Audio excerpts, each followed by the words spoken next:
Have you ever thought about the reasons or the purpose and the actions of many villains in the movies? Have you considered that most of the villains never had a chance to explain or to convince people about their actions, about their intentions, what they were doing and why? And everybody considered them the bad guys in their stories almost without hesitation. So today I will show you how some villains in the movies were actually doing the right thing. With some questionable ways, yes, but in the sake of a better end or result for everybody. I'm not saying that they were the good guys or the heroes in their stories, but they were definitely trying to act for the common good. If you're ready, let's begin. Probably you already know that politics and morality doesn't really work so well. But you should, of course, because sometimes common good requires very questionable actions that not so many people will be willing to do when it's necessary. And that's something that the Prince Hans knew perfectly well. And in case you thought about it, the Prince Hans never stole the crown from the beginning. It was the same Elsa who refused the throne by running away in a terrible tantrum. Throne that was instantly inherited by her sister Anna. So she was the actual queen for a moment, but a moment that didn't last for long because just a bit later she ceded the throne to Hans, so he never stole it in the first place. Now, try to think about what happened later. Anna went on a journey alone to find her sister, knowing that her sister was unstable, but was kept sealed with no human contact almost her whole life. Someone who could easily froze everything or everyone with no problem. Someone aware about the genocide she was capable to do by losing the temper just enough. Now think about this. The Prince Hans, knowing the threat Elsa represented, went also on a journey to find her. But instead of just running away alone, he brought soldiers. Instead of being emotional, he acted like a strategist. And in situations where the majority of the population is at risk, like the people in the town, someone has to act consciously about the terrible possibilities that can happen with someone like Elsa. Something that ended up as suspected, with the prince capturing Elsa while Anna just got deadly injured. I didn't know that Hans could have kissed Elsa, but it wouldn't work because there was no way he could have loved her by that moment.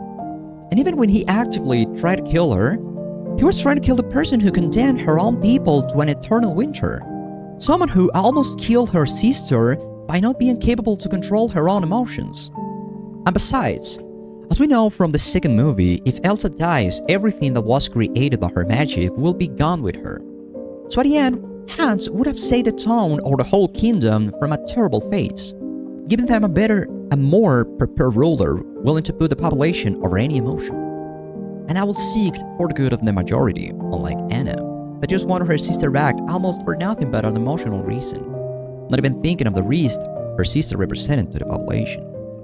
So we can now conclude that Hans was not a villain in this story, at least not a real. Now I want to talk about the noble action of fighting for your home, or the place where you live, and the people, or in this case, the animals that also live in there. Do you remember in the beginning of the movie when Shere Khan said that having Mowgli in the jungle was dangerous for the jungle itself and everyone living in there?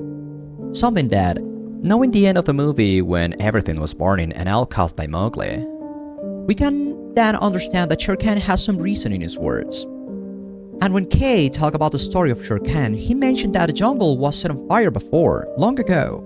So when Shere Khan saw the Mowgli's father, he killed him with no hesitation, because Mowgli's father was holding a torch, something that Shere Khan feared a lot.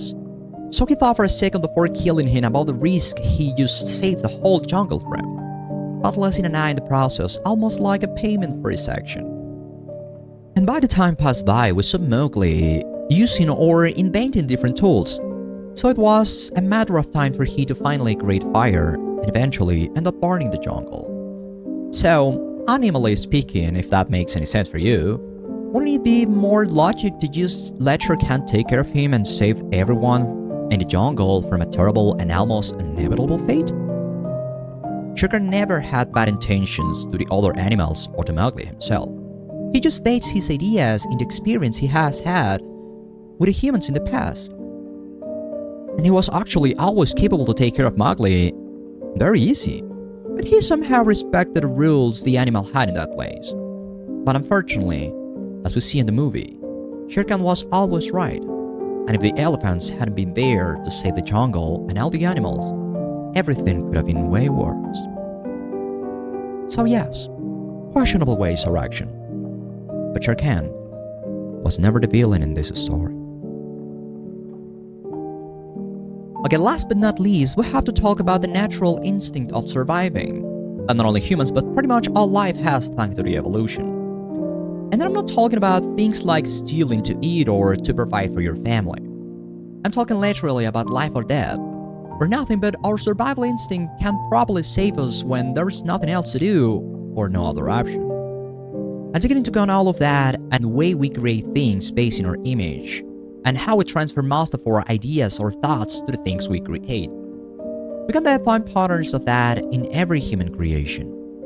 And for this next villain, in quotes, we have a very good example of what we or our creations are capable of, due to this same survival instinct. The fact that Wreck-It Ralph is an animated movie can easily hide very well the reality and pressure that digital people have while living in the arcade. Because as we know, if your game lost popularity or doesn't economically help the owner, your game will be eventually disconnected, and by that, to cause your own death. But at least for now, we don't really know if they will be fine after reconnecting the game again. But let's take that option away for now. Some game characters are actually in a similar situation, as we can see in the UPS intersection where most of the games are plugged in, living in a very well-represented homeless situation.